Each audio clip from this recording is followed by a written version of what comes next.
Well, welcome to the Beef Council office on Friday. Roy, and Karen here, representing the Vikings. Go Vikes! School of Vikings. We're super excited about this Sunday's game against the Philadelphia Eagles for the NFC Championship game. Most of Minnesota and possibly America was a little stressed out last Sunday, so we're hoping for a win without the stress. Yeah.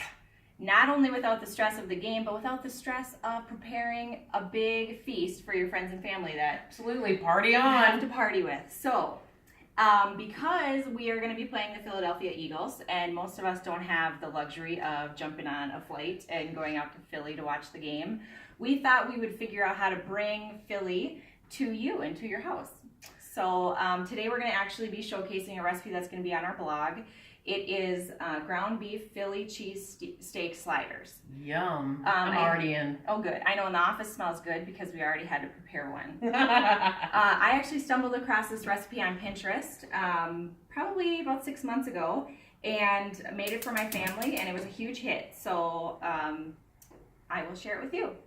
So first thing, I actually diced up a bunch of green peppers, onions, and mushrooms, and I have sauteed them. I also have browned about a pound of ground beef. You can use, 90-10 ground beef, 85-15, whatever you prefer. Sometimes people also will drain the fat if you'd like to. So we will mix these all. Thank you, assistant. We will mix these all together. Next up, we will also add, this is about a cup of beef broth mixed in with a tablespoon of cornstarch.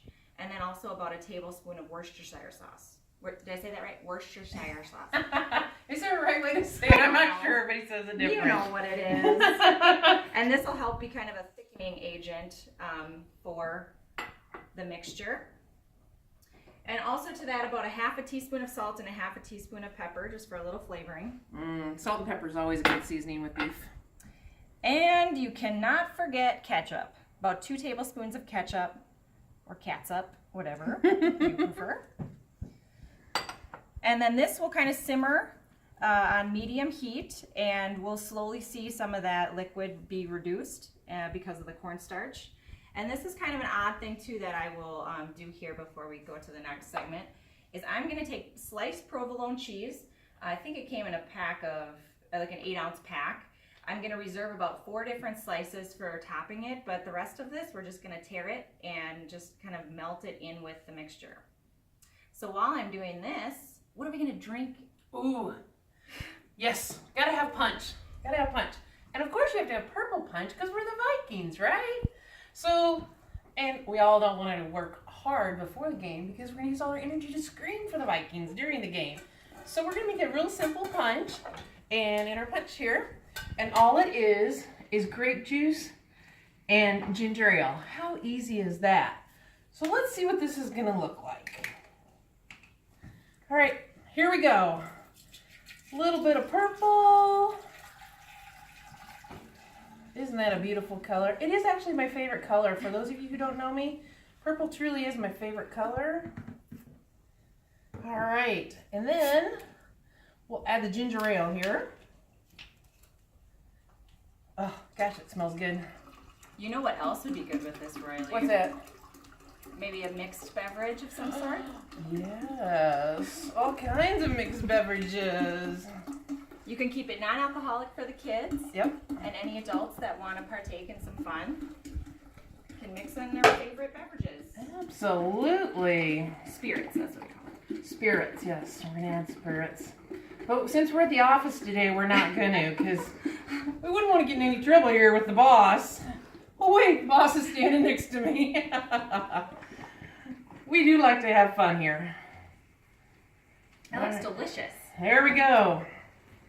Doesn't that look good? All right, you want to kick it up just a little? So, when you go out every once in a while and you ask for that drink and they put sugar on the glasses? Have you ever seen that? Yeah, it's delicious. It's really cool. So we already did this, but all you got to do is put a little simple syrup around the top, maybe even a little grape juice.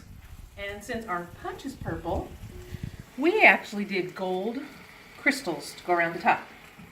So once you get that little simple syrup on there, or just something that's a little sticky so the sugar will stick to it. You just do this.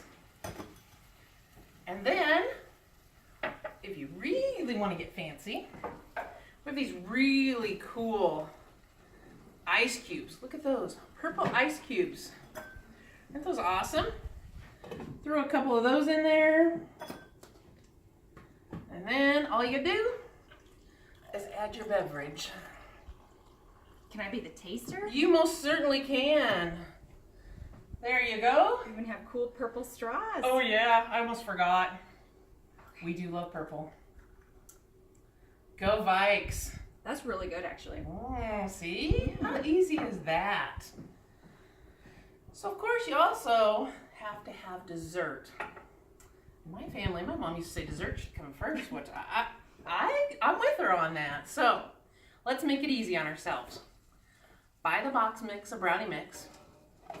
Cook it, and you know, when you take it out, sometimes it sticks in the pan, you know, things happen. So if you use parchment paper, you can put it in the pan and then you put the brownies in there, and you can just lift it out with the parchment paper and it's all good to go. Isn't that awesome? Super easy. Now, then you let it cool, because if you frost it when it's hot, your frosting's gonna melt. And you don't want that. So once it's cool, the other thing it's a good thing to do is put in the freezer just a little bit to let it sit. So then you can spread that frosting nice and easy across the top. So we actually got 2 easy Betty Crocker, Duncan Hines. Didn't want to play favorites. So got 2 different frostings. We got a chocolate frosting to put on the top. And then we also cut them in kind of little football shapes. So kind of a triangular shape. Because if you look at football, it's kind of triangular shaped. So we actually cut that out. You can also find cutting cookie cutters that are football shaped. That works good too. And then, of course, you got to put the lacings on it, right? So, Laces in or laces out? Oh, you're making me work hard at this. So anyway, if you don't have a pastry piping bag, you can use this really just a basic sandwich bag, and you just cut the tip off. And let me recommend you barely cut the tip off, because if you cut it off too far, it makes it too big. And then all you do is squeeze, and out it comes. And you put your laces on. Check that out. How easy is that?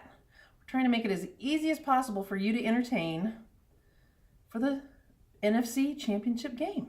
Well, and the nice thing is you could do all of this stuff ahead of time. Oh. So when people come over, you can actually visit with them and enjoy it. The nice thing about the mix there too is, you know, that's people can help themselves. Yep, absolutely.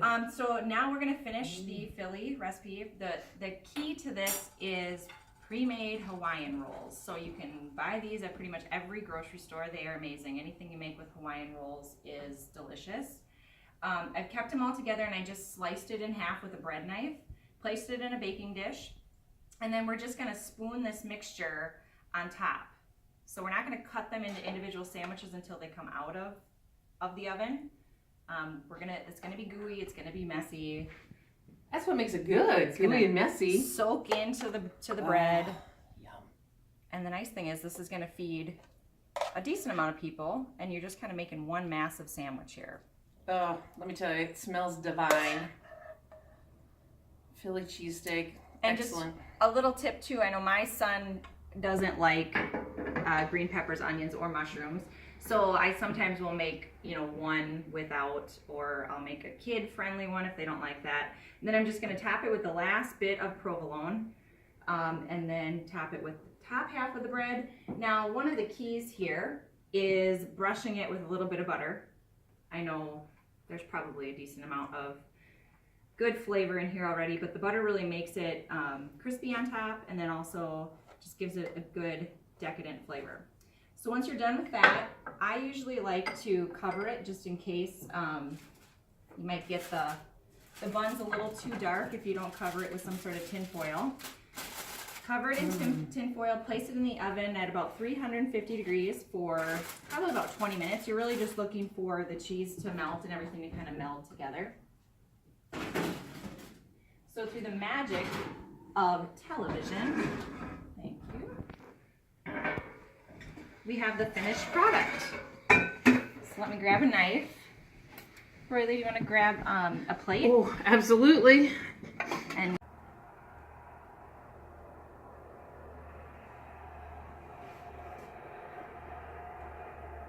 sit in the pan, but they are just delicious, and people will think you spent all day in the kitchen. Exactly. Can I try it? You go for it. All right. Maybe hot. We might have to blow it on a little bit. You see the cooking shows doing this all the time. It's really good. Messy. That's half the fun of it. All right. Well, I know on Sunday this is what we're going to be serving. We're going to watch the game at home with our family and our kids, and so they can think this is a fun, exciting thing to look forward to. And win or lose, we love our Vikings. We pray for a win. This would be really wonderful. But as the football says, we are the winning team, and we are going to be the winning team on Sunday. Yeah, we're so excited. So thank you, Vikings, for giving us a wonderful run here, and we're so proud of our team, and hopefully you're all enjoying beef on the big day on Sunday. Skol Vikings! Skol!